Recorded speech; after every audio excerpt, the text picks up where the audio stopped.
일은 평생 살면서 이런 충격적인 일을 당할 줄은 꿈에도 몰랐습니다. 그날은 평범한 화요일 오후였어요. 저는 시장에서 돌아와 부엌에서 저녁 준비를 하고 있었는데 갑자기 현관문이 거칠게 열리는 소리가 들렸습니다. 엄마, 엄마. 딸 혜진이의 다급한 목소리가 온 집안을 뒤흔들었어요. 45세 딸이 이렇게 패닉 상태로 집에 뛰어드는 모습을 본 게 언제였던가요? 심장이 쿵쾅거리며 불안감이 엄습했습니다. 거실로 나가보니 혜진이가 소파에 주저앉아 온몸을 떨고 있었어요. 얼굴은 창백했고 눈은 충혈되어 있었습니다. 마치 세상이 무너진 사람의 표정이었죠. 혜진아, 무슨 일이야? 왜 이러니? 제가 딸의 어깨를 잡으며 물었지만 혜진이는 말을 잇지 못하고 계속 흐느끼기만 했어요. 그 모습을 보니 저까지 가슴이 답답해졌습니다. 진호 오빠가. 혜진이가 간신히 입을 열었을 때 저는 온몸에 소름이 돋는 것을 느꼈습니다. 진호라면 혜진이가 2달 전에 결혼한 남편이었어요. 48세의 점잖은 신사였죠. 진호가 어떻게 했다는 거니? 없어졌어요. 흔적도 없이 사라졌어요. 혜진이의 목소리가 처절하게 떨렸습니다. 저는 그 순간 무슨 말인지 이해할 수 없었어요. 사라졌다니? 무슨 소리야? 출장 간 거 아니야? 아니에요. 모든 게 가짜였어요.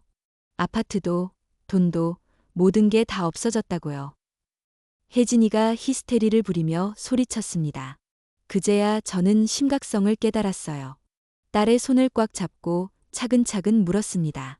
천천히 말해봐. 정확히 무슨 일이 일어났는지. 혜진이가 떨리는 목소리로 털어놓기 시작했어요. 오늘 아침에 은행에서 전화가 왔어요. 제 적금이 모두 해지되었다고. 그래서 은행에 갔더니 혜진이는 말을 잇지 못하고 또 눈물을 쏟았습니다. 3억 2천만 원이 모두 없어졌어요. 제 통장에서 전부 인출되었다고 하더라고요. 그것도 일주일 전에. 3억 2천만 원. 그 금액을 들은 순간 저는 어지러움을 느꼈습니다. 혜진이가 이혼 후 10년 동안 악착같이 모은 전 재산이었어요. 아이 양육비, 학원비를 아껴가며 한 푼 두 푼 모은 소중한 돈이었죠. 그리고 아파트도 팔렸어요. 뭐라고? 제 목소리가 크게 나왔습니다. 혜진이가 살던 성동구 아파트는 시세 4억 원이 넘는 곳이었어요. 이혼할 때 재산 분할로 받은 소중한 보금자리였죠. 언제 팔렸다는 거야? 너 모르게 어떻게? 진호 오빠 명의로 위임장을 써뒀거든요. 결혼하면서 공동 명의로 바꾸기 위해서. 그런데 그걸로 혼자 팔아버린 거예요. 혜진이의 목소리가 점점 작아졌습니다. 저는 그 순간 온몸에 분노가 치밀어 오르는 것을 느꼈어요. 이임장. 언제 그런 걸 써줬어? 결혼 일주일 후에요. 진호 오빠가 부부는 모든 걸 공유해야 한다고 서로를 믿는 표시라고 했어요. 그래서 저도 진호 오빠 재산에 대한 위임장을 받았는데 혜진이가 가방에서 서류를 꺼냈습니다. 진호의 재산에 대한 위임장이라고 했는데 자세히 보니 이상했어요. 혜진아, 이 주소 봐. 이게 진짜 주소야? 위임장에 적힌 진호의 주소는 서울 강남구였는데 상세 주소가 이상하게 적혀 있었어요. 동호수가 존재하지 않는 번호였죠. 그리고 전화번호도 안 통해요. 어제부터 계속 전화했는데 사용하지 않는 번호라고 나와요. 저는 그제야 사태의 심각성을 완전히 이해했습니다. 진호라는 남자가 처음부터 모든 걸 계획하고 접근했다는 것을. 회사는, 진호가 다니던 회사에는 연락해봤어? 그것도 이상해요. 회사에 전화했더니 그런 사람 없다고 하더라고요. 김진호라는 직원은 애초에 없었다고. 혜진이의 말을 들으며 저는 주먹을 꽉 쥐었습니다. 손톱이 손바닥을 파고들 정도로 세게 쥐었지만 아픔보다는 분노가 더 컸어요. 그럼 진호는 지금 어디 있어? 모르겠어요. 어제까지 분명히 집에 있었는데 오늘 아침에 일어나 보니 사라져 있었어요. 옷도, 가방도 모든 게 다 없어졌어요. 혜진이가 다시 울음을 터뜨렸습니다. 저는 딸을 안아주면서도 머릿속이 복잡했어요. 김진호. 2달 전 혜진이가 소개팅에서 만났다는 그 남자. 나이는 48세, 직업은 IT 회사 부장이라고 했었죠. 첫인상부터 너무나 완벽했어요. 키 178cm의 훤칠한 체격, 정돈된 외모, 그리고 무엇보다 혜진이를 대하는 태도가 신사적이었어요. 이혼한 여자라는 이유로 함부로 대하지 않고 혜진이의 아들 준우까지 친아들처럼 챙겨줬죠. 첫 만남에서부터 혜진이는 완전히 반해버렸어요. 엄마, 이번에는 정말 좋은 사람 만난 것 같아. 나를 정말 소중하게 생각해줘. 그때 혜진이의 밝은 표정이 떠올랐습니다. 10년 만에 처음 보는 행복한 미소였어요. 진호는 정말 완벽한 남자처럼 보였어요. 혜진이와 만난 지 한 달 만에 프러포즈를 했고, 그로부터 한 달 후 바로 결혼했죠. 너무 급하게 하는 것 아니야? 제가 걱정스럽게 물었을 때 진호가 대답했어요. 어머님, 저희 나이가 이미 많지 않습니까? 서로 확신이 서면 빨리 가정을 꾸리는 게 맞다고 생각해요. 그 말이 합리적으로 들렸어요.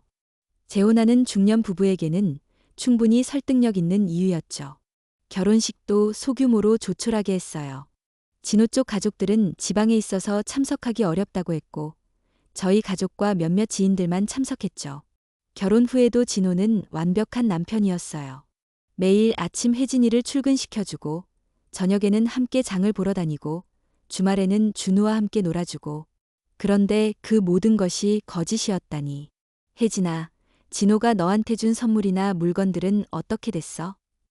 다 가짜였어요.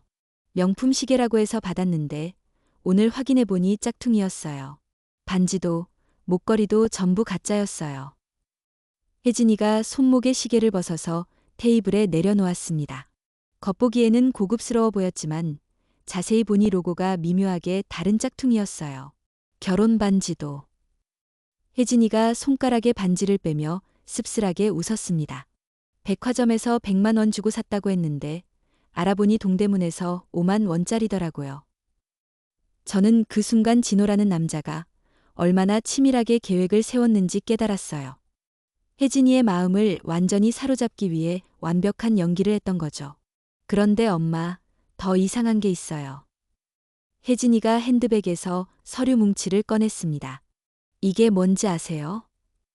서류를 보니 신용대출 계약서였어요. 그런데 차주 이름이 제 이름으로 되어 있었어요. 이게 뭐야? 내가 언제 대출을 받았어? 저도 몰라요. 오늘 은행에서 확인해 보니 어머니 명의로 2억 원 대출이 되어 있더라고요. 그것도 한 달 전에. 2억 원. 저는 그 순간 현기증을 느꼈습니다. 언제 제 명의로 그런 큰 돈을 빌렸다는 거죠? 제 도장이랑 통장, 신분증 사본을 진호 오빠한테 줬거든요.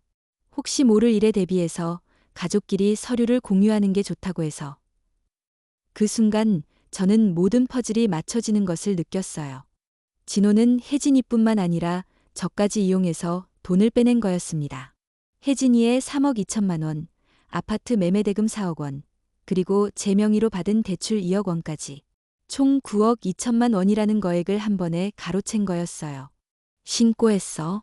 경찰에? 네, 오늘 오후에 했어요. 그런데 경찰서에서 하는 말이 결혼한 부부 사이에 일어난 일이라 민사 문제일 가능성이 높다고 하더라고요. 저는 그 말을 듣고 분노가 치밀어 올랐습니다. 이건 명백한 사기인데 민사 문제라니요. 그리고 진호 오빠 신분도 의심스럽다고 하더라고요. 주민등록번호는 실제로 존재하지만 그 번호의 진짜 주인은 다른 사람일 수도 있다고. 혜진이의 말을 들으며 저는 온몸에 소름이 돋았습니다. 완전히 가짜 신분으로 접근해서 혜진이를 속인 거였어요. 그날 밤 잠을 이룰 수 없었습니다. 침대에 누워서도 계속 진호의 얼굴이 떠올랐어요. 항상 미소를 지으며 정중하게 인사하던 그 얼굴. 혜진이를 사랑한다며 다정하게 대하던 그 모습들. 모든 게 연기였다는 걸 생각하니 속이 뒤틀렸습니다. 새벽 3시경 혜진이가 제 방에 들어왔어요. 울다 지쳐서 눈이 퉁퉁 부어 있었죠. 엄마, 나 어떻게 하지? 정말 어떻게 하지? 혜진이가 제 품에 안기며 흐느꼈습니다. 45세 딸이 아이처럼 울고 있는 모습을 보니 제 가슴이 미어졌어요. 괜찮아. 혜진아, 엄마가 뭐든지 해줄게. 꼭 그 놈을 찾아서 돈도 되찾고 벌도 받게 할 거야. 제가 혜진이를 다독이며 다짐했습니다. 하지만 속으로는 막막함이 밀려왔어요. 정체불명의 사기꾼을 어떻게 찾아야 할지, 사라진 돈을 어떻게 되찾아야 할지, 그때는 몰랐습니다. 김진호라는 남자가 단순한 사기꾼이 아니라 수많은 중년 여성들을 대상으로 한 연쇄 사기꾼이라는 것을, 그리고 제 딸 혜진이가 그의 몇 번째 희생자인지도. 하지만 한 가지는 확실했어요. 이대로 당하고만 있을 수는 없다는 것. 제 딸과 제가 당한 이 치욕을 반드시 갚겠다는 것. 그날 밤, 저는 결심했습니다. 김진호라는 놈이 누구든 어디에 숨어있든 반드시 찾아내서 응징하겠다고. 길고 긴 복수의 여정이 그렇게 시작되었습니다. 다음 날 아침, 저는 일찍 일어나 혜진이와 함께 진호가 살던 아파트로 향했습니다. 혹시라도 놓친 단서가 있을까 싶어서였어요. 아파트 경비실에서 먼저 물어봤습니다. 김진호 씨 아세요? 1204호에 살던 분인데. 경비 아저씨가 고개를 갸우뚱했어요. 1204호요? 거기는 한 달 전까지 전세로 사는 20대 여자분이 계셨는데 김진호라는 분은 모르겠네요. 첫 번째 이상한 점이었습니다. 진호가 자기 집이라고 했던 곳이 전세집이었던 거예요. 그럼 언제부터 김진호 씨가 살기 시작했나요? 아, 한 달 반 정도 됐나. 그런데 이상한 게 밤에만 들어오시더라고요. 낮에는 거의 안 계셨어요. 혜진이가 제 팔을 꽉 잡았습니다. 불안한 기색이 역력했어요. 엘리베이터를 타고 올라가면서 혜진이가 떨리는 목소리로 말했어요. 엄마, 진호 오빠가 이 집에 대해 설명할 때는 5년 전에 샀다고 했거든요. 부모님께서 물려주신 집이라고. 또 다른 거짓말이었습니다. 저는 속으로 이를 악물었어요. 1204호 문을 열고 들어가니 텅 빈 공간이었습니다. 어제까지 혜진이와 함께 살던 흔적은 온데간데 없었어요. 가구도, 생활용품도, 심지어 커튼까지 모두 사라진 상태였죠. 이상해. 분명히 어제까지 소파도 있었고 TV도 있었는데. 혜진이가 멍한 표정으로 거실을 둘러봤습니다.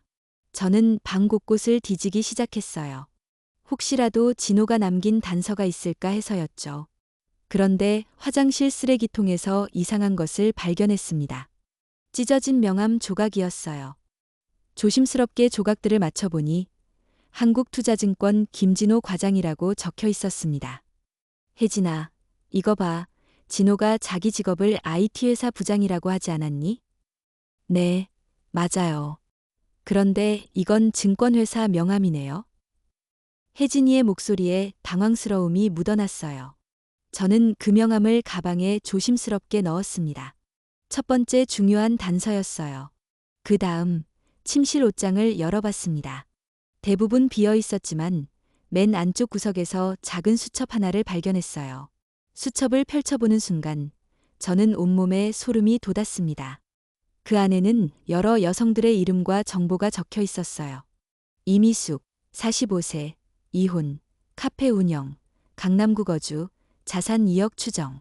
박현정, 42세, 사별, 간호사, 서초구 거주, 자산 3억 추정. 최혜진, 45세, 이혼, 회계사, 성동구 거주, 자산 7억 추정. 최혜진, 제 딸의 이름이었습니다. 혜진이가 제 어깨 너머로 수첩을 보더니 비명을 질렀어요. 엄마, 저예요. 제 이름이 여기 있어요. 혜진이의 옆에는 체크 표시가 되어 있었고 완료라는 글자가 빨간 펜으로 적혀 있었어요. 그런데 더 충격적인 것은 혜진이 외에도 체크 표시가 된 이름들이 더 있다는 거였습니다. 이미숙, 완료. 박현정, 완료. 김영혜, 완료. 총 4명의 여성이 완료 표시가 되어 있었어요. 제 딸 혜진이가 5번째였던 겁니다. 이게 뭐야? 이게 대체 뭐냐고. 혜진이가 수첩을 떨리는 손으로 넘기며 말했어요. 다음 페이지에는 더욱 구체적인 정보들이 적혀 있었습니다. 이미숙, 접촉일, 2022년 3월 15일, 결혼일, 2022년 6월 20일, 완료일, 2022년 8월 15일, 회수금액 2억 3천만 원.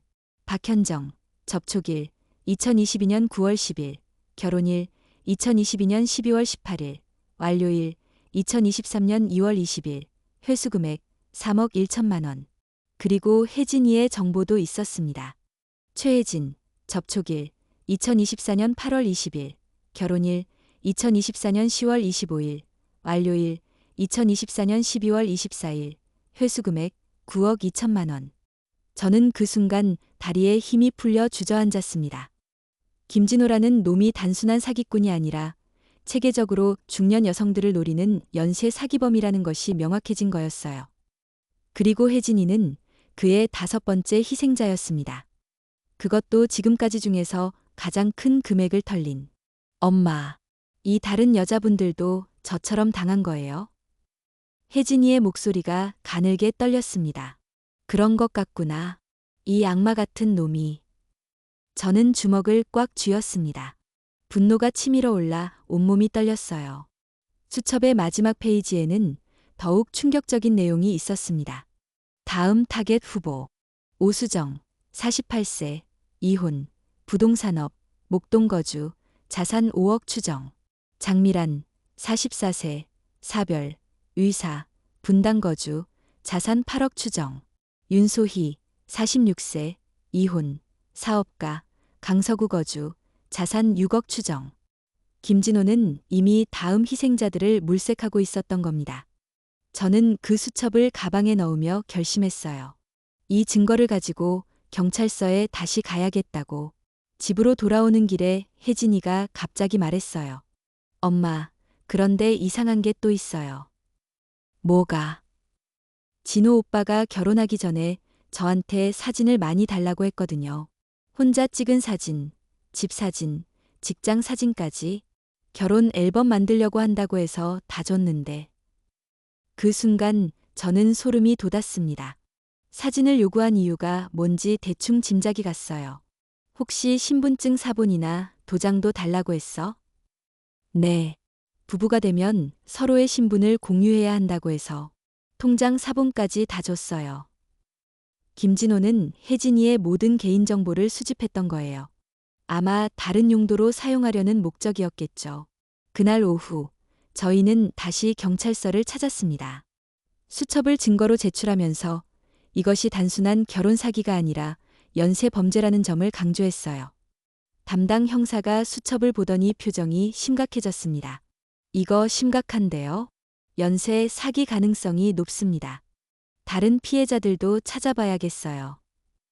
그럼 이제 수사해 주실 건가요? 제가 간절한 마음으로 물었습니다. 네, 정식으로 수사에 착수하겠습니다. 다만 김진호라는 이름이 가명일 가능성이 높고 신분도 위조되었을 것 같으니 시간이 좀 걸릴 것 같습니다. 형사의 말을 들으며 저는 답답함을 느꼈어요. 시간이 지날수록 김진호는 더 멀리 도망갈 텐데.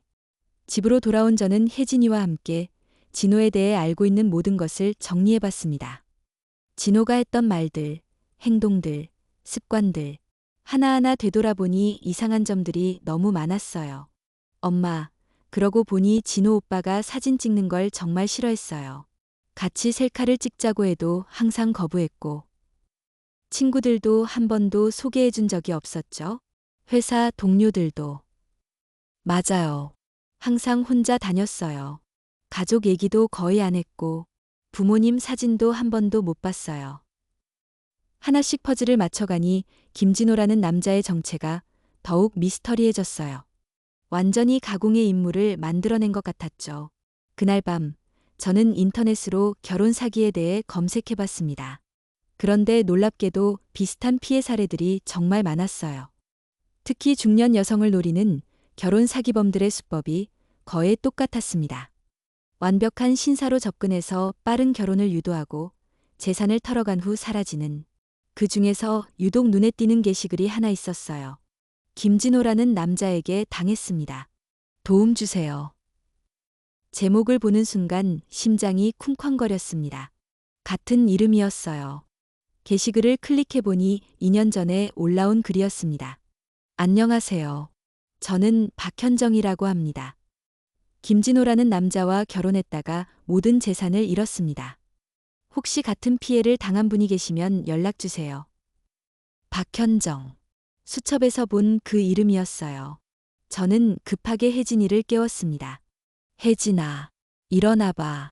중요한 걸 찾았어. 혜진이가 부스스한 얼굴로 일어나 컴퓨터 화면을 봤습니다. 엄마, 이 사람, 수첩에 있던 그 박현정 씨 아니에요? 맞아. 이분도 김진호한테 당한 거야. 저는 즉시 박현정 씨에게 쪽지를 보냈습니다. 같은 피해자라는 것과 연락을 원한다는 내용으로요. 다음 날 아침, 놀랍게도 박현정 씨에게서 답장이 왔었어요. 정말 김진호한테 당하신 건가요? 저희가 만나서 이야기해 봐야겠어요. 아마 우리뿐만이 아닐 거예요. 그 메시지를 보는 순간 저는 희망을 느꼈습니다. 혼자가 아니라는 것, 그리고 다른 피해자들과 힘을 합쳐 김진호를 찾을 수 있다는 것. 저는 박현정 씨와 만날 약속을 잡았습니다. 그리고 마음속으로 다짐했어요. 김진호라는 놈이 누구든 어디에 숨어 있든 반드시 찾아내서 우리가 당한 피해를 갚아주겠다고. 이제 진짜 수사가 시작되는 거였습니다. 박현정 씨와 만나기로 한 날, 저는 이른 아침부터 가슴이 두근거렸습니다. 같은 피해를 당한 사람을 만난다는 것이 한편으로는 위로가 되기도 하고 다른 한편으로는 더 큰 분노를 느끼게 했어요. 약속 장소는 강남역 근처 조용한 카페였습니다. 오후 2시에 만나기로 했는데 저는 30분 일찍 도착해서 기다렸어요. 시간이 되자 40대 후반으로 보이는 여성이 들어왔습니다. 단정한 옷차림에 지친 표정을 한 분이었어요. 제 눈과 마주치자 서로를 알아봤습니다. 혹시 최혜진 씨 어머님이세요? 네, 맞습니다. 박현정 씨시죠? 우리는 조심스럽게 인사를 나누고 마주 앉았습니다. 박현정 씨는 간호사였어요. 남편과 사별한 후 혼자 아이를 키우며 살아가던 중 김진호를 만났다고 했습니다. 처음에는 정말 좋은 사람인 줄 알았어요. 제가 밤 근무를 할 때마다 아이를 봐주겠다고 하고 학교 행사에도 같이 가주고 정말 다정한 아빠 같았거든요. 박현정 씨의 목소리에는 아직도 배신감이 묻어 있었습니다. 그런데 결혼하고 나서는 완전히 달라졌어요. 제 적금을 모두 해지하게 하고 아파트도 팔게 했어요. 투자하면 돈을 더 벌 수 있다면서. 얼마나 당하셨어요? 제가 조심스럽게 물었습니다. 3억 1천만 원이요. 그 돈으로 아이 대학 보내려고 했는데. 박현정 씨가 눈물을 글썽이며 말했습니다. 저는 그 수첩에 적혀 있던 정확한 금액을 확인했어요. 김진호가 얼마나 치밀하게 계산했는지 소름이 돋았습니다. 그런데 더 충격적인 게 있어요. 박현정 씨가 가방에서 파일을 꺼내며 말했습니다. 김진호 말고 다른 이름으로도 활동하고 있더라고요. 저는 이성민이라는 이름으로 만났거든요. 이성민이요? 네, 똑같은 얼굴, 똑같은 수법인데 이름만 다른 거예요. 그래서 제가 인터넷으로 계속 찾아봤더니 박현정 씨가 보여준 파일에는 여러 개의 프린트된 게시글들이 있었어요. 김진호, 이성민, 박태준, 최동현. 총 4개의 다른 이름으로 활동하고 있었습니다. 이 모든 이름이 같은 사람이라는 거예요. 제가 놀라며 물었습니다. 네, 맞아요. 그리고 저처럼 당한 사람들이 정말 많아요. 제가 지금까지 찾아낸 것만 해도 15명이 넘어요. 15명. 그 숫자를 들은 순간 저는 현기증을 느꼈습니다. 그분들과 연락하고 계세요? 네, 단체 채팅방도 만들었어요. 모두 비슷한 피해를 당했어요. 중년 여성, 이혼이나 사별, 어느 정도 재산이 있는 사람들만 골라서. 박현정 씨의 설명을 들으며 저는 김진호의 수법이 얼마나 체계적인지 깨달았습니다. 그런데 경찰 수사는 어떻게 되고 있나요? 각 지역별로 다른 경찰서에 신고해서 연결이 잘 안 되고 있어요. 서울, 부산, 대구, 광주, 전국적으로 활동하고 있거든요. 그때 박현정 씨가 핸드폰을 꺼내며 말했습니다. 그런데 최근에 좋은 소식이 있어요. 피해자 중 한 분이 사설 탐정을 고용했는데 김진호의 실제 정체를 조금씩 밝혀내고 있어요. 사설 탐정요? 네, 조민수라는 분인데 전직 경찰관 출신이에요. 혹시 만나보실래요? 저는 망설임 없이 대답했습니다. 네, 꼭 만나보고 싶어요. 박현정 씨가 전화를 걸어 조민수 탐정과 약속을 잡았습니다. 다음 날 오후에 만나기로 했어요. 집으로 돌아가는 길에 혜진이에게 오늘 있었던 일을 모두 이야기했습니다. 혜진이는 충격받은 표정이었어요. 엄마, 그럼 저 말고도 그렇게 많은 사람이 당했다는 거예요? 그런 것 같구나. 이놈이 단순한 사기꾼이 아니라 아주 체계적으로 범죄를 저지르고 있어.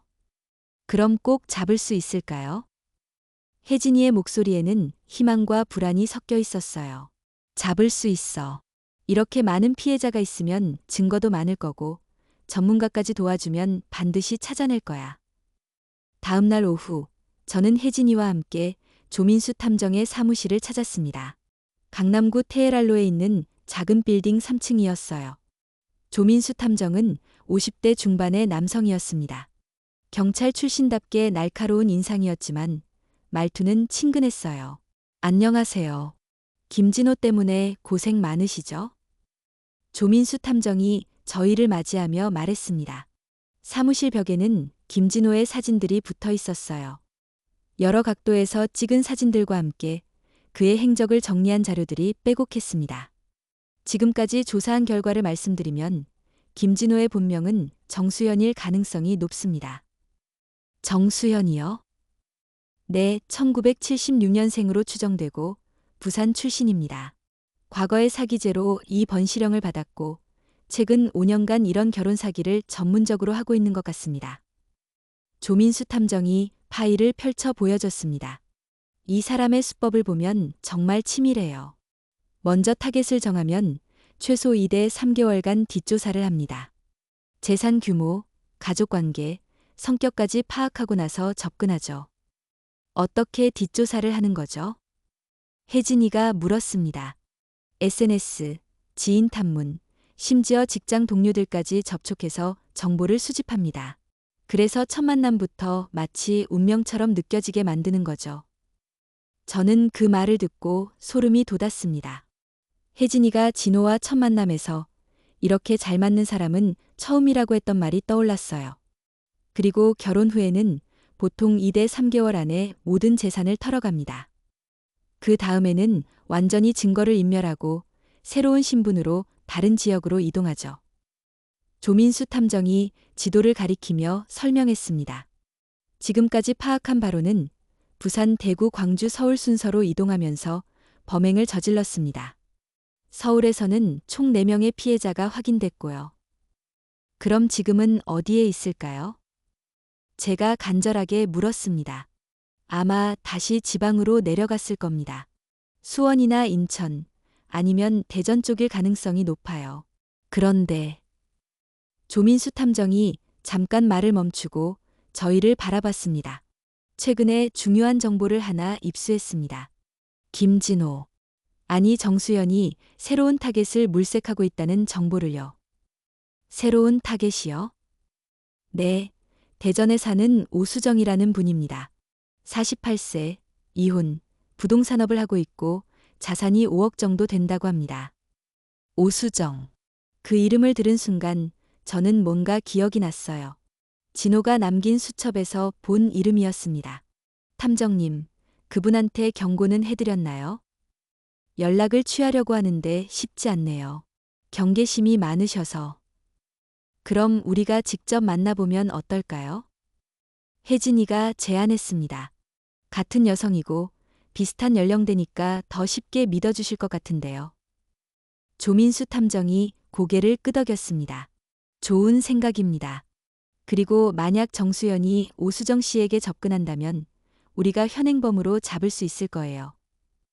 현행범이요? 네, 지금까지는 모두 사후에 신고된 사건들이라 증거 수집이 어려웠는데 만약 사기 행위 중에 잡는다면 완벽한 증거가 될 수 있습니다. 저는 그 말을 듣고 가슴이 두근거렸습니다. 드디어 김진호, 아니 정수연을 잡을 수 있는 기회가 온 것 같았어요. 그런데 위험하지 않을까요? 혜진이가 걱정스럽게 물었습니다. 물론 위험할 수 있습니다. 하지만 저희가 미리 준비를 철저히 하고 경찰과도 협조해서 진행하면 안전하게 할 수 있을 거예요. 조민수 탐정이 자신감 있게 말했습니다. 그럼 언제 대전으로 가볼까요? 저는 더 이상 망설이지 않았습니다. 내일 당장 가보죠. 하루라도 늦으면 오수정 씨도 우리와 같은 피해를 당할 수 있으니까요. 그날 밤, 저는 혜진이와 함께 대전행 준비를 했습니다. 정수연을 잡기 위한 본격적인 작전이 시작되는 거였어요. 조민수 탐정은 다른 피해자들과도 연락해서 함께 움직이기로 했습니다. 박현정 씨는 물론이고 부산에서 피해를 당한 이미숙 씨도 올라오기로 했어요. 엄마, 정말 잡을 수 있을까요? 잠자리에 들기 전 혜진이가 불안한 표정으로 물었습니다. 잡을 수 있어. 이번에는 우리가 더 많고 더 준비가 잘 되어 있어. 그리고 무엇보다 저는 혜진이의 손을 꽉 잡았습니다. 엄마가 포기하지 않을 거야. 우리가 당한 이 억울함을 반드시 풀어줄 거야. 그 밤, 저는 오랜만에 희망을 가지고 잠들었습니다. 마침내 김진호, 정수연을 잡을 수 있는 기회가 왔다는 생각에 말이에요. 하지만 그때는 몰랐습니다. 정수연이 우리가 생각하는 것보다 훨씬 더 교활하고 위험한 상대라는 것을. 그리고 대전에서 일어날 일들이 우리 모두를 더 큰 위험에 빠뜨릴 것이라는 것도. 다음 날 오전 9시, 저는 혜진이, 박현정 씨, 그리고 조민수 탐정과 함께 대전으로 향하는 KTX에 몸을 맡겼습니다. 부산에서 올라온 이미숙 씨도 대전역에서 합류하기로 했어요. 기차 안에서 조민수 탐정이 더 자세한 자료를 보여줬습니다. 지금까지 확인된 피해자가 총 23명입니다. 피해 금액만 해도 63억 원이 넘어요. 63억 원. 그 엄청난 숫자를 들은 순간 저는 어지러움을 느꼈습니다. 그런데 이상한 점이 있습니다. 정수연이 활동하는 지역과 시기를 분석해보니 아주 체계적으로 움직이고 있어요. 조민수 탐정이 지도를 펼쳐 보여줬습니다. 2019년 부산에서 시작해서 6개월마다 한 지역씩 이동합니다. 한 지역에서 보통 3대 4명의 피해자를 만들고 나서 다음 지역으로 넘어가죠. 왜 그렇게 하는 걸까요? 혜진이가 물었습니다. 수사망을 피하기 위해서입니다. 같은 지역에서 너무 많은 사건이 일어나면 연쇄범죄로 의심받을 수 있으니까요. 그럼 이 사람이 혼자 하는 게 아니라는 말씀이세요? 박현정 씨가 놀라며 물었습니다. 그럴 가능성이 높습니다. 이렇게 체계적으로 움직이려면 정보를 제공하는 사람들이 있어야 해요. 타겟 물색, 신분 위조, 증거 인멸까지 혼자서는 불가능합니다. 저는 그 말을 듣고 소름이 돋았습니다. 단순한 개인 사기꾼이 아니라 조직적인 범죄였다는 뜻이었어요. 대전역에 도착하자 이미숙 씨가 기다리고 있었습니다. 50대 초반의 단정한 여성이었는데 얼굴에 깊은 상처가 서려 있었어요. 안녕하세요. 저도 이성민이라는 이름으로 당했어요. 이미숙 씨가 자신을 소개했습니다. 2억 3천만 원 잃었는데 그 돈으로 딸 결혼 준비를 하려고 했었거든요. 이미숙 씨의 목소리가 떨렸습니다. 우리는 대전 시내 호텔에서 작전 회의를 가졌습니다. 조민수 탐정이 오수정 씨에 대한 정보를 브리핑해줬어요. 오수정 씨는 48세, 5년 전에 이혼했고 부동산 중개업을 하고 있습니다. 둔산동에 사무실이 있고 아파트 2채를 소유하고 있어요. 어떻게 접근할까요? 제가 물었습니다. 부동산 상담을 받으러 가면 될 것 같습니다. 자연스럽게 개인적인 이야기를 나누면서 정수연에 대해 경고하는 거죠. 오후 3시, 저와 혜진이는 오수정 씨의 부동산 사무소를 찾았습니다. 행복부동산이라는 간판이 걸린 작은 사무실이었어요. 오수정 씨는 예상보다 밝은 성격의 분이었습니다. 저희가 아파트 매매 상담을 요청하자 친절하게 응대해줬어요. 어머님, 어떤 아파트를 찾으세요? 둔산동 쪽으로 생각하고 있는데요. 그런데 사실 상담 외에 중요한 말씀이 있어서 왔어요. 저는 조심스럽게 말문을 열었습니다. 중요한 말씀이요? 오수정 씨가 위아한 표정을 지었습니다. 혹시 최근에 좋은 남자분을 만나셨나요? 김진호라는 이름으로. 오수정 씨의 표정이 순간 굳어졌습니다. 어떻게 아세요? 그분을 아시나요? 저는 가슴이 쿵쾅거렸습니다. 역시 정수연이 이미 접근한 거였어요. 언제부터 만나셨어요? 한 달 전부터요. 정말 좋은 분이에요. 이혼한 제 상황도 이해해 주시고. 오수정 씨, 그분은 사기꾼이에요. 혜진이가 단호하게 말했습니다. 사기꾼이라니요? 무슨 소리예요? 오수정 씨가 당황하며 일어섰습니다. 저는 가방에서 준비해온 자료를 꺼냈습니다. 정수현의 다른 피해자들 사진과 증거들이었어요. 이 모든 사람들이 같은 남자에게 당했어요. 이름은 다르지만 같은 얼굴, 같은 수법이에요. 오수정 씨가 자료를 보더니 얼굴이 창백해졌습니다. 이게 정말 같은 사람이에요? 네, 맞아요. 그리고 지금 오수정 씨가 다음 타겟이에요. 저는 정수연이 남긴 수첩 사진을 보여줬습니다. 오수정 씨의 이름이 선명하게 적혀 있었어요. 이럴 수가. 오수정 씨가 의자에 주저앉으며 중얼거렸습니다.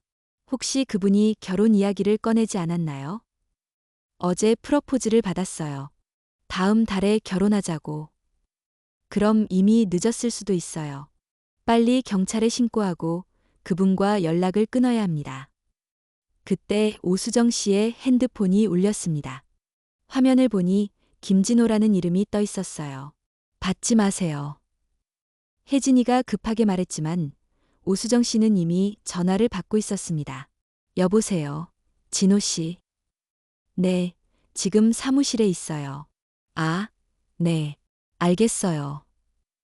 오수정 씨가 전화를 끊으며 말했습니다. 지금 오신다고 해요. 10분 후에 도착한대요. 저는 순간 등골이 오싹해졌습니다. 정수연이 직접 온다는 거였어요. 어떻게 하지? 탐정님한테 연락해야 하나? 혜진이가 당황하며 물었습니다. 오수정 씨, 평소처럼 행동하세요. 저희가 온 것은 비밀로 하고 아무 일 없다는 듯이 대하세요. 그런데 너무 무서운데요. 괜찮아요. 저희가 있으니까. 그리고 이게 우리가 그를 직접 확인할 수 있는 기회예요. 저는 오수정 씨를 안심시키며 급하게 조민수 탐정에게 문자를 보냈습니다. 정수현 나타남. 행복부동산 사무소. 긴급 지원 요청. 5분 후 사무소 밖에서 차 소리가 들렸습니다. 저와 혜진이는 사무소 안쪽 상담실에 숨어서 상황을 지켜봤어요. 문이 열리며 한 남자가 들어왔습니다. 그 순간 저는 온몸에 전기가 흐르는 것 같았습니다. 그 얼굴, 그 목소리, 그 미소. 혜진이와 결혼식을 올렸던 바로 그 김진호였어요. 수정아, 오늘 기분이 어떤지 물어보러 왔어. 아, 진호 씨, 고마워. 오수정 씨가 떨리는 목소리로 대답했습니다. 그런데 왜 표정이 안 좋아? 무슨 일 있었어? 정수연이 날카로운 눈빛으로 사무소를 둘러봤습니다. 뭔가 눈치챈 것 같았어요. 아니에요. 괜찮아요. 그냥 일 때문에 좀 피곤해서. 그래? 그럼 내가 맛있는 거 사다 줄게. 뭐 먹고 싶어? 정수연이 다정한 척하며 오수정 씨에게 다가갔습니다. 그때 사무소 문이 다시 열리며 조민수 탐정이 들어왔습니다. 오수정 씨, 안녕하세요. 약속 시간에 늦어서 죄송합니다. 정수연이 갑자기 경계하는 표정을 지었습니다. 누구세요? 아, 안녕하세요. 저는 조민수라고 합니다. 오수정 씨와 부동산 거래 때문에 만나기로 했어요. 조민수 탐정이 자연스럽게 말했습니다. 그런데 이상하네요. 수정 씨한테 오늘 다른 약속이 있다는 이야기를 못 들었는데. 정수연이 의심스러운 눈빛으로 조민수 탐정을 바라봤습니다. 아, 갑자기 생긴 일이에요. 그런데 두 분은 어떤 관계신가요? 약혼자예요. 정수연이 오수정 씨의 어깨에 손을 올리며 말했습니다. 그 순간 저는 더 이상 참을 수 없었습니다. 상담실에서 나와 정수연 앞에 섰어요. 정수연. 정수연이 제 목소리를 듣고 몸을 굳혔습니다. 그리고 천천히 돌아서서 저를 바라봤어요. 누구세요? 최혜진의 어머니예요. 기억나지 않아요? 정수현의 얼굴이 순간 일그러졌습니다. 그리고 이내 다시 미소를 지으며 말했어요. 아, 어머님. 오랜만이에요. 여기서 뵙게 되다니. 오랜만이라고요? 내 딸 재산 털어먹고 도망간 주제에? 저는 더 이상 참지 않았습니다. 어머님, 무슨 말씀이세요? 저는 혜진이와 원만하게 이혼했는데. 이혼. 언제 이혼했어요? 그냥 도망간 거잖아요. 혜진이도 상담실에서 나와 소리쳤습니다. 정수연이 출입구를 향해 움직이기 시작했습니다. 도망가려는 거였어요. 어디 가요? 조민수 탐정이 문을 막아섰습니다. 비켜요. 정수연이 조민수 탐정을 밀치며 나가려 했지만 이미 밖에서 대기하고 있던 박현정 씨와 이미숙 씨가 문을 막고 있었어요. 정수연, 이성민, 우리가 누군지 기억나요? 박현정 씨가 소리쳤습니다. 정수연이 완전히 당황한 표정을 지었습니다. 사방이 막힌 상황이었어요. 당신들이 뭘 원하는 거예요? 우리가 뭘 원하냐고요? 당신이 우리한테서 빼앗은 돈 돌려주고 제대로 된 처벌을 받는 거예요. 이미숙 씨가 분노에 찬 목소리로 말했습니다. 경찰 이미 신고했어요. 곧 올 거예요. 조민수 탐정이 차분히 말했습니다. 정수연이 마지막으로 발악을 했습니다. 증거가 있어요. 저는 아무것도 안 했어요. 증거요? 저는 가방에서 그가 남긴 수첩을 꺼냈습니다. 이것도 증거고. 혜진이가 핸드폰을 꺼내며 말했습니다. 방금 전 대화도 다 녹음했어요. 정수현의 얼굴이 완전히 절망적으로 변했습니다. 그때 사이렌 소리가 들렸습니다. 경찰이 도착한 거였어요. 정수현, 당신은 체포됩니다. 사기 혐의로. 경찰관이 정수현에게 수갑을 채우며 말했습니다. 정수현이 끌려가면서 저를 쏘아봤습니다. 그 눈빛에는 분노와 원망이 가득했어요. 하지만 저는 전혀 무섭지 않았습니다. 마침내 그 악마 같은 놈을 잡았다는 성취감이 더 컸어요. 드디어 잡혔다.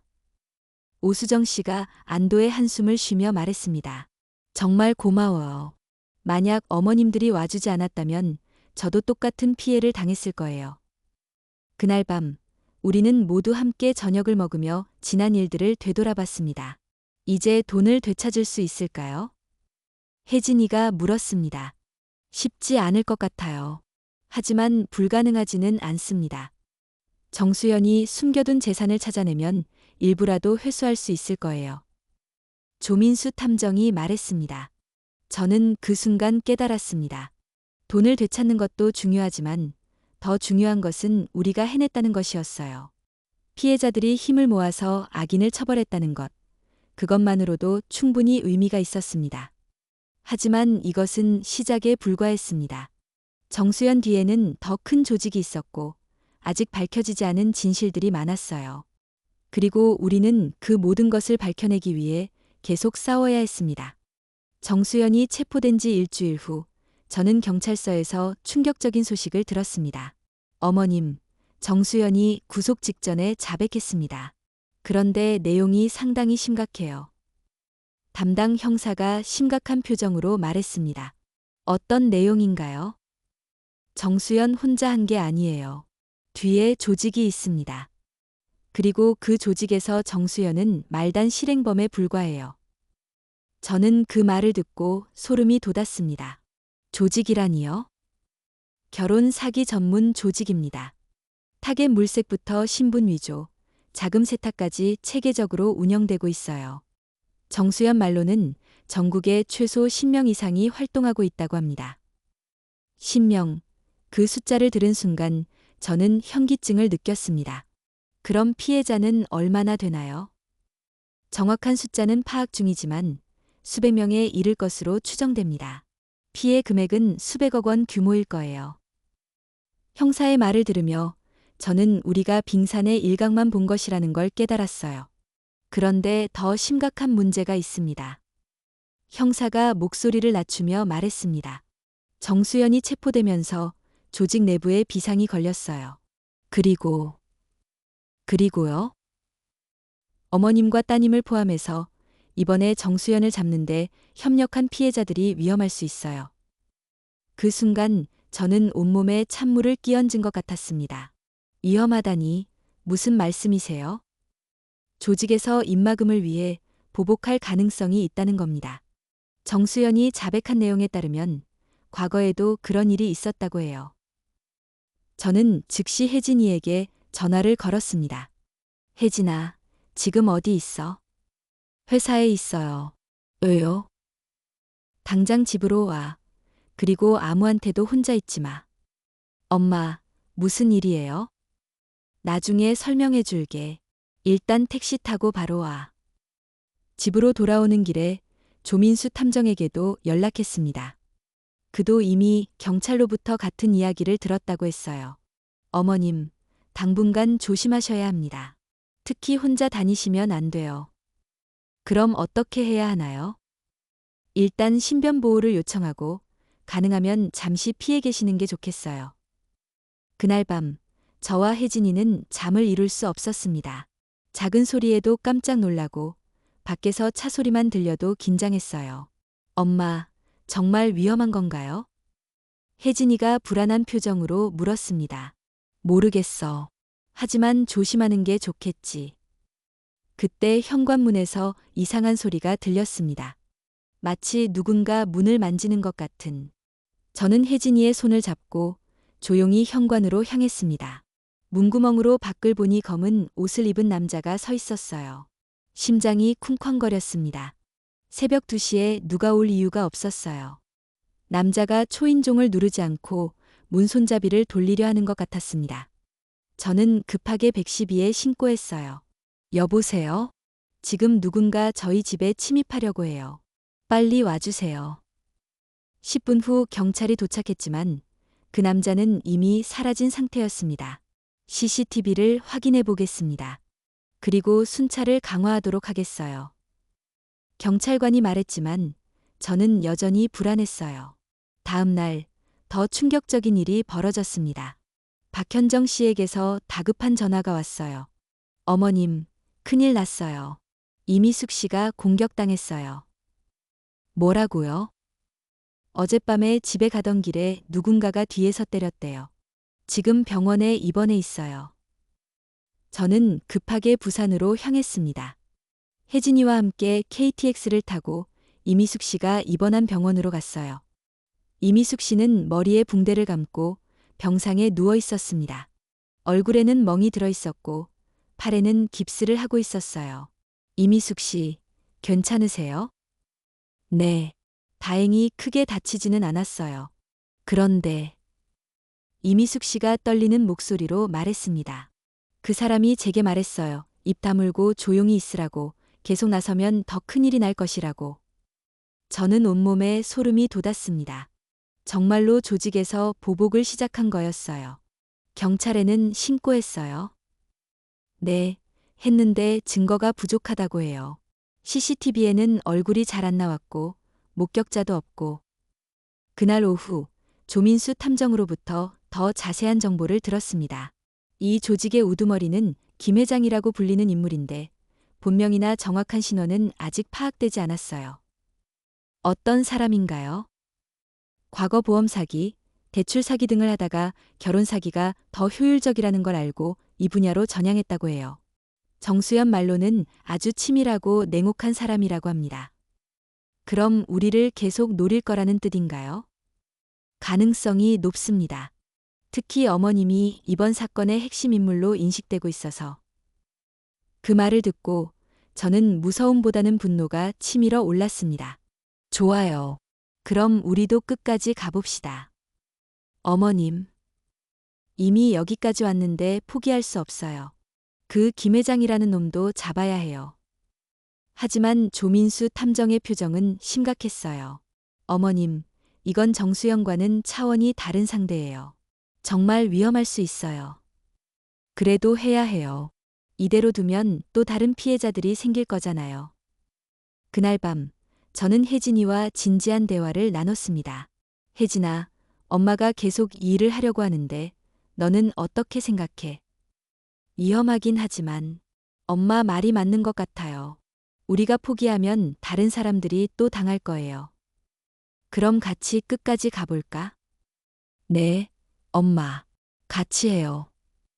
다음 날, 저희는 다른 피해자들과 비밀 모임을 가졌습니다. 총 12명의 피해자가 모였어요. 김 회장을 잡기 위해서는 우리가 미끼가 되어야 할 것 같습니다. 조민수 탐정이 제안했습니다. 미끼라니요? 새로운 피해자를 가장해서 조직을 유인하는 거예요. 그리고 그들이 나타났을 때 경찰과 함께 일망타진하는 겁니다. 너무 위험하지 않을까요? 박현정 씨가 걱정스럽게 물었습니다. 위험하긴 하지만 다른 방법이 없어요. 조직에서는 우리를 계속 노릴 것이고 우리가 먼저 공격하지 않으면 더 큰 피해를 당할 수 있어요. 저는 그 제안을 받아들이기로 했습니다. 제가 미끼가 되겠어요.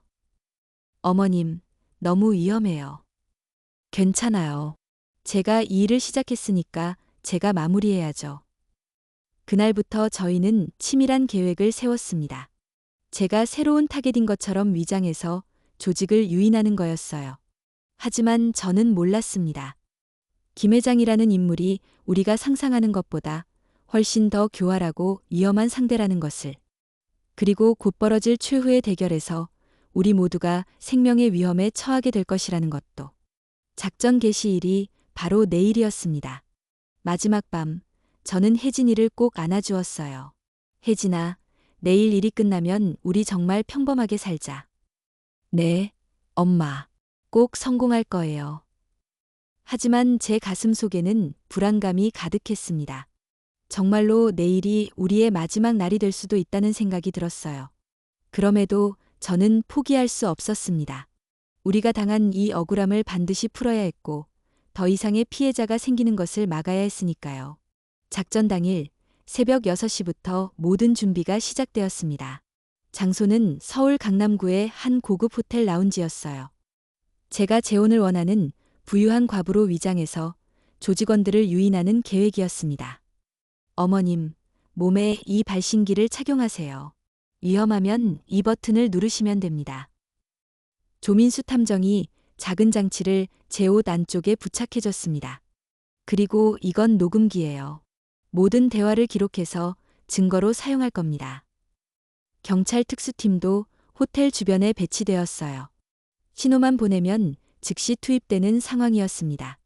박영자 씨, 정말 괜찮으시겠어요? 마지막으로 마음을 바꾸셔도 됩니다.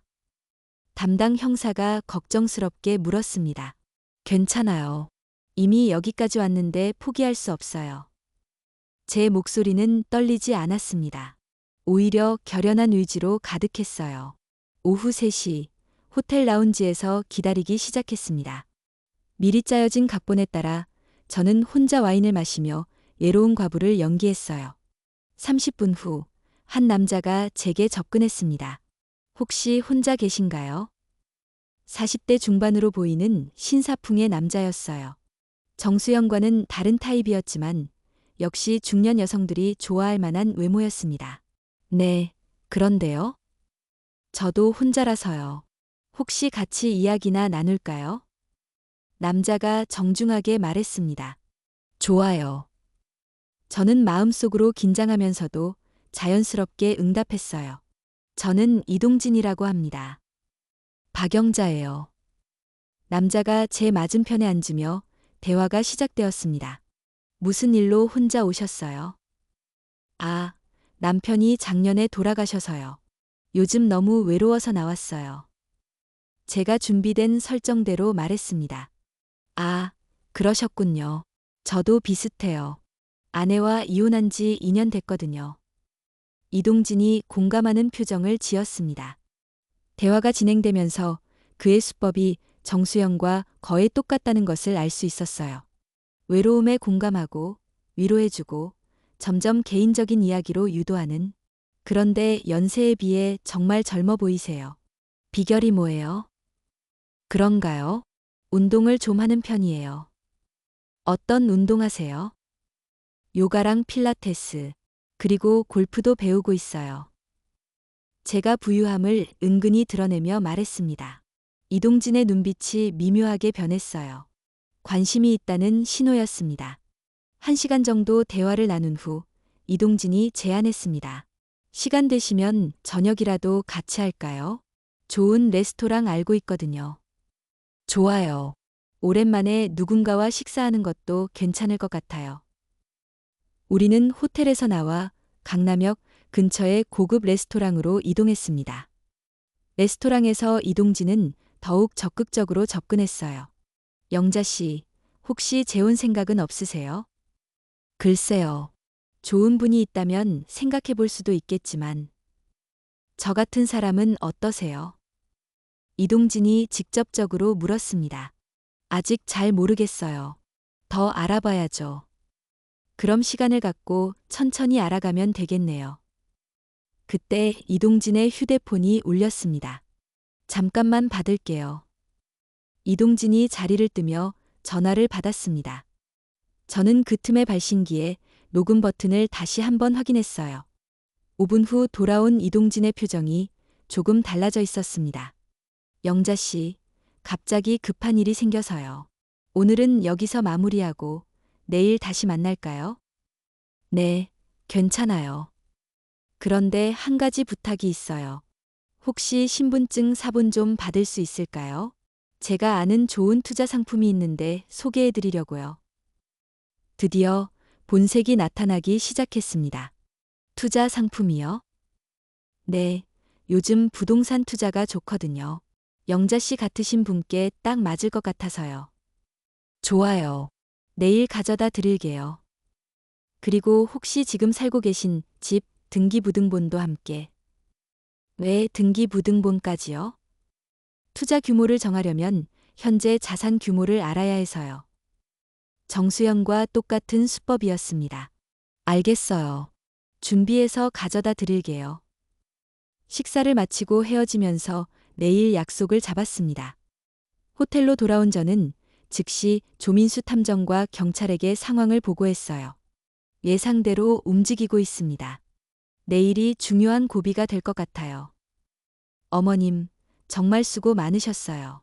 내일은 더 조심하셔야 합니다.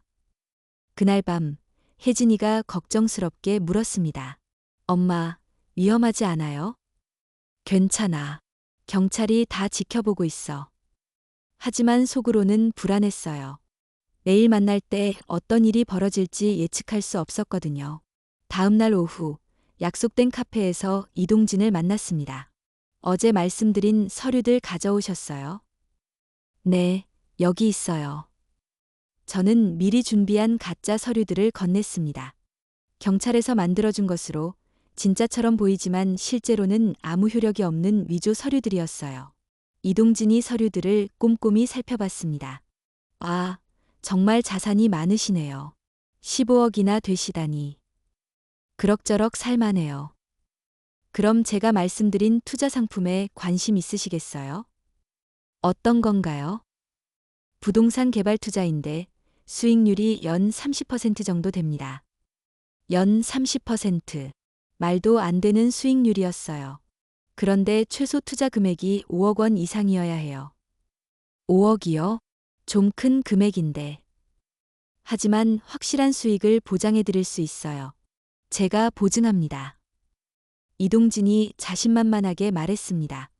생각해 볼게요. 그런데 이 기회는 이번 주까지만 가능해요. 빨리 결정하셔야 해요. 전형적인 사기꾼의 압박 수법이었습니다.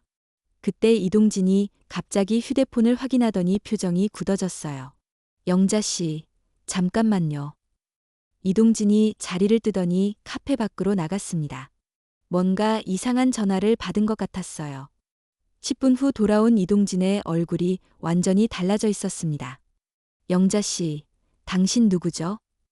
네. 무슨 말씀이세요? 정체를 알고 있어요. 최혜진의 어머니죠? 저는 그 순간 온몸에 찬물을 끼얹은 것 같았습니다. 발각된 거였어요. 모르겠는데요. 최혜진이 누군가요? 그만 연기하세요. 우리가 다 알고 있어요. 이동진이 차가운 눈빛으로 저를 바라봤습니다. 정수연을 잡는데 협력한 박영자 씨죠.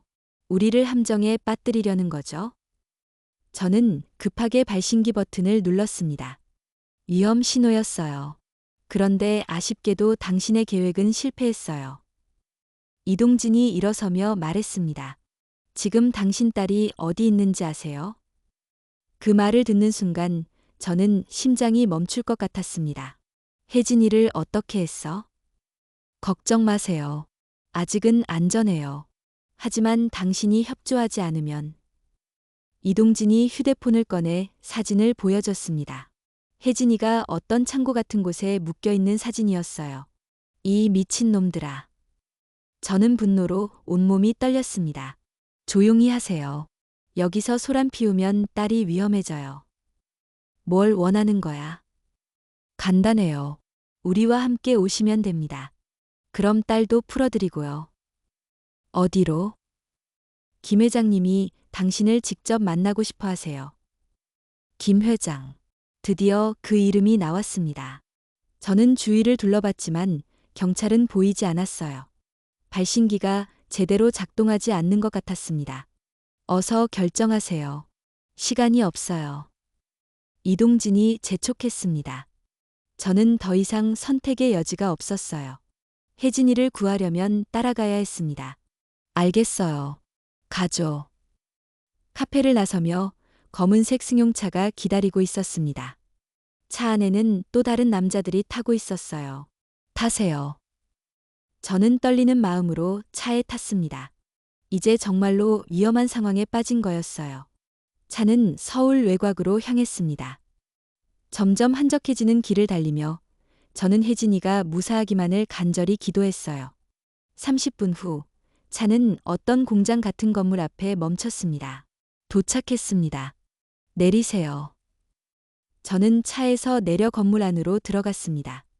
넓은 창고 같은 공간에 의자 하나가 놓여 있었고 그 앞에 한 남자가 서 있었어요. 50대 후반으로 보이는 남자였는데 첫인상부터 범상치 않았습니다. 차가운 눈빛과 냉정한 표정. 이 사람이 바로 김 회장이었어요. 박영자 씨, 처음 뵙겠습니다. 저는 김 회장이라고 불리는 사람입니다. 김 회장이 차분한 목소리로 말했습니다. 내 딸은 어디 있어? 걱정 마세요. 안전한 곳에 있어요. 우리 이야기가 끝나면 보여드리죠. 뭘 원하는 거냐? 간단해요. 당신이 우리 조직에 끼친 피해를 보상하라는 겁니다. 무슨 피해? 정수연 때문에 우리 사업에 차질이 생겼어요. 그리고 다른 피해자들까지 들고 일어나서 우리를 추적하고 있고요. 김 회장이 천천히 제 주위를 돌며 말했습니다. 그래서 예를 보여야겠어요. 함부로 우리를 건드리면 어떻게 되는지 말이에요. 그럼 나를 어떻게 하겠다는 거야? 선택권을 드리죠. 첫 번째, 당신이 우리 조직에 합류해서 일하는 겁니다. 중년 여성들을 설득하는 역할로요. 말도 안 돼. 두 번째, 당신과 딸이 완전히 사라지는 겁니다. 영원히요. 김 회장의 말에서 진짜 살기가 느껴졌습니다. 어떤 걸 선택하시겠어요? 그 순간 창고 밖에서 사이렌 소리가 들렸습니다. 김 회장의 표정이 굳어졌어요. 뭐야? 경찰이 어떻게 여기를? 이동진이 당황하며 밖을 내다봤습니다. 김 회장님, 경찰이 포위했습니다. 이런, 발신기가 있었나? 김 회장이 제 몸을 뒤지더니 발신기를 발견했어요. 역시 함정이었군. 영리하네요. 박영자 씨. 그때 창고 문이 벌컥 열리며 경찰 특수부대가 들이닥쳤습니다. 손들어. 모두 엎드려. 총을 든 경찰관들이 소리쳤습니다. 김 회장이 제 목에 칼을 들이대며 말했습니다. 가까이 오지 마. 이 여자 죽인다. 진정하세요. 인지를 풀어주시면 협상하겠습니다. 경찰 협상관이 확성기로 외쳤습니다. 협상. 웃기는 소리 하지 마. 김 회장이 더욱 칼을 목에 가까이 댔습니다. 날카로운 칼날이 제 피부에 닿는 것이 느껴졌어요. 내 딸은 어디 있어? 딸부터 안전하게 해놔. 제가 간신히 말했습니다. 딸, 이미 우리 사람들이 데리고 도망갔어요. 다시는 못 볼 거예요. 그 말을 듣는 순간 저는 절망감이 밀려왔습니다. 하지만 그때 창고 뒤쪽 문으로 또 다른 경찰팀이 들어왔어요. 그리고 그들 뒤에서 혜진이가 나타났습니다. 엄마. 혜진이가 무사한 모습으로 저를 부르며 뛰어왔습니다. 혜진아. 김 회장이 당황한 틈을 타서 저는 그의 팔을 밀어내고 도망쳤어요. 김 회장, 당신은 체포됩니다. 경찰들이 일제히 김 회장과 그의 부하들을 제압했습니다. 이럴 수가. 김 회장이 수갑이 채워지며 절규했습니다. 저는 혜진이와 포옹하며 안도의 눈물을 흘렸어요. 혜진아, 무사해서 다행이야. 엄마도요. 정말 무서웠어요. 마침내 모든 것이 끝났습니다. 김 회장과 그의 조직이 일망타진된 거였어요. 길고 긴 악몽이 드디어 끝나는 순간이었습니다. 김 회장이 체포된 지 석 달이 지났습니다. 법원에서는 연일 재판이 이어졌어요. 김 회장과 그의 조직원 47명이 모두 기소되었습니다. 혜진이를 납치하고 저희를 위협한 죄까지 더해져서 김 회장은 무기징역을 선고받았습니다. 피고인 김대철은 15년간 전국을 돌아다니며 무려 127명의 선량한 시민들을 상대로 총 238억 원의 피해를 입힌 점, 특히 재혼을 꿈꾸는 중년 여성들의 마음을 농락하고 평생 모은 재산을 갈취한 점을 고려하여 판사의 선고문을 들으며 저는 가슴이 벅차올랐습니다. 마침내 정의가 실현되는 순간이었어요. 더 놀라운 일은 그 다음에 일어났습니다. 검찰에서 조직의 비밀 계좌들을 모두 추적해낸 거예요. 스위스은행, 홍콩은행, 심지어 가상화폐까지. 김 회장이 숨겨둔 재산이 총 180억 원이 넘었습니다. 어머니, 혜진이 아파트값 다 나왔어요. 혜진이가 눈물을 흘리며 저를 안았습니다. 그뿐만 아니라 할머니가 털린 돈도 거의 다 찾았다고 해요. 이자까지 포함해서 10억 넘게 받을 수 있대요. 저는 그 순간 다리에 힘이 풀려 그 자리에 주저앉았습니다. 정말 꿈 같은 일이었어요. 잃었던 돈을 되찾는 것도 기적 같은 일인데 이자까지 받다니. 하지만 더 중요한 건 다른 피해자들이었습니다. 박현정 씨는 아들 교육비로 빼앗긴 4억을 모두 돌려받았어요. 이미숙 씨도 3억 5천만 원을 회수했습니다. 전국의 127명 피해자 중 94%가 재산을 되찾았어요. 할머니 덕분에 우리가 모두 살았어요. 정말 고맙습니다. 오수정 씨가 제 손을 꼭 잡으며 말했을 때 저는 눈물이 쏟아져 내렸습니다. 그날 밤 혜진이와 둘이서 조용히 차를 마시며 이야기했어요. 엄마, 처음엔 정말 억울하고 절망적이었어요. 평생 모은 돈을 하루아침에 잃고 믿었던 사람한테 배신당하고 죽고 싶을 정도였어요. 나도 그랬단다. 내가 너를 제대로 보호해주지 못했다는 생각에 잠도 못 잤어. 그런데 이제 깨달았어요. 엄마가 얼마나 대단한 분인지. 70세에 전국을 돌아다니며 범인을 잡고 수백 명의 피해자들을 구하다니. 혜진이 눈에서 또 눈물이 흘러내렸어요. 나도 엄마처럼 강한 사람이 되고 싶어요. 당하고만 있지 않고 맞서 싸울 줄 아는 사람이요. 저는 딸의 손을 꼭 잡았습니다. 혜진아, 넌 이미 충분히 강해. 엄마가 용기 낼 수 있었던 건 내가 있었기 때문이야. 6개월 후 저희는 새 아파트로 이사했습니다. 되찾은 돈으로 혜진이 이름으로 30평짜리 아파트를 샀어요. 김진호, 아니 정수연이 계약했던 그 흉가가 아니라 햇빛이 잘 들고 전망이 좋은 새 아파트였습니다. 어머니, 이제 정말 우리 집이네요.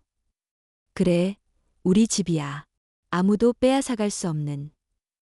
현관문에 이혜진이라고 적힌 명판을 달면서 저는 감개무량했습니다. 그리고 1년이 지난 지금 저는 피해자 상담센터에서 자원봉사를 하고 있어요. 비슷한 사기를 당한 분들을 도와드리는 일입니다. 할머니, 제가 어떻게 해야 할까요? 7천만 원을 모두 잃었어요. 60대 할머니가 눈물을 흘리며 제게 말씀하셨을 때 저는 그분의 손을 꼭 잡았습니다. 할머니, 포기하시면 안 돼요. 저도 처음엔 불가능할 거라고 생각했지만 끝까지 포기하지 않으니까 모든 걸 되찾을 수 있었어요. 정말 가능할까요? 네, 가능해요. 저희가 도와드릴게요. 혜진이도 새로운 인생을 시작했어요. 다시 결혼에 대한 생각은 접고 대신 법무사 자격증 공부를 시작했습니다. 엄마, 저도 사기 피해자들을 도와주고 싶어요. 법적으로 도움을 줄 수 있는 사람이 되고 싶어요.